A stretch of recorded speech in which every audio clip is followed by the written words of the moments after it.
And this officer-involved shooting is just one of the latest violent incidents to take place here in the metro. And as those officers continue to recover, we are now joined by LMPD's Deputy Chief Emily McKinley. She's here to talk to us about the department's new crime reduction plan. And we do, before we get to that, want to ask how those officers are doing this morning. Can you give us any kind of update? Sure. First, thanks for having us on here. And we are happy to report that both officers are doing well. They're in good spirits. One has been discharged from the hospital and is at home recovering. The other is awaiting some surgery, and we hope to have him discharged later today. So again, just grateful that the outcome is what it is, that no one else was injured and there are no serious injuries to report here. Right.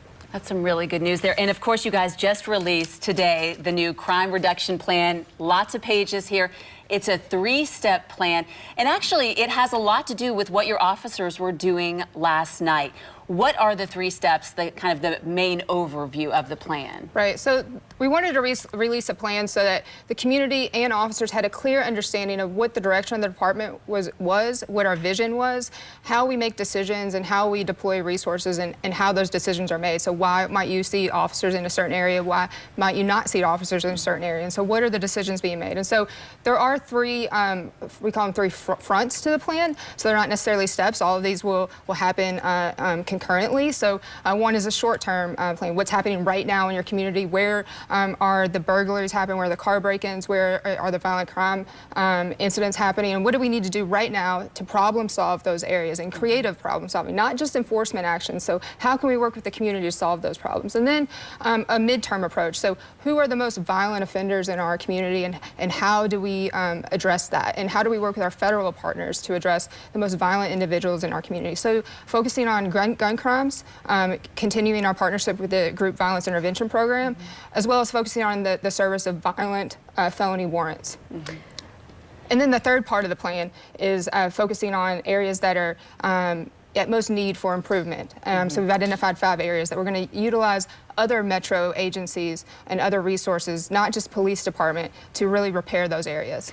We're going to quickly break down a few of really all of these goals. So the first one is data responsive policing. I would imagine you're going to use this throughout this strategic plan. What exactly does that mean? All right, so that's looking at crime data week to week. What's happening now? What did we do to solve the problem last week? Did it work? Do we need to reallocate resources? Do we need to shift our direction in a certain area? So what's happening now? So using data to inform our responses. Okay. And it looks like in the plan you have very specific locations where you're going to focus on, and it includes everything from trash cleanup to removing abandoned vehicles to repairing those street lights, and to have kind of boots on the ground here. Right. It's really getting to the root causes of violence and crime in general. And so utilizing our partners within other metro agencies to really focus on areas, not just through enforcement. Okay, well, we really appreciate your being here, and we're so happy that those officers are also doing okay after that shooting last night. Yeah, and we do want to talk a little bit about that really quickly. Was that suspect one of the violent offenders that you may have had your eye on? Right, I don't have that information right now. And again, this is still very early on in the investigation. We'll be able to release more information on that and other details as the investigation goes on. Hopefully we'll learn more about that at 2 o'clock today as well. Sure, we'll have more to release there as well. Okay, I do also want to ask, in this, you have allocated a lot with other metro agencies, like you just said, cleaning up green spaces, vacant lot. You're not going to be dedicating specific officers to those things. You're going to be kind of branching out. Right. This is a partnership with all metro agencies. So it's not just the police department. So we have the entire city, metro-wide, is involved in this, and we really want the community involved as well. So there's the community survey portion of it, and that will be extremely important in the first few months of the plan. Getting feedback from the community. What do you all want to see? How should we address crime in your neighborhood? And how can you provide us assistance? And so we really encourage the community to take part in that survey so that we can fulfill your needs as best we can. So. Okay, and this was actually just released to us just a few minutes ago, so we will dig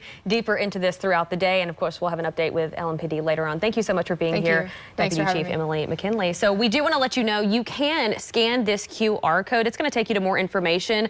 The plan is going to be posted on our website. Also, there's that survey she just mentioned to give your feedback. We also have a link posted on our app and website, but if that's up on your screen right now, you can take your phone, scan that QR code really fast, and it'll take you to more information. Thank you very much for joining us. Thank you.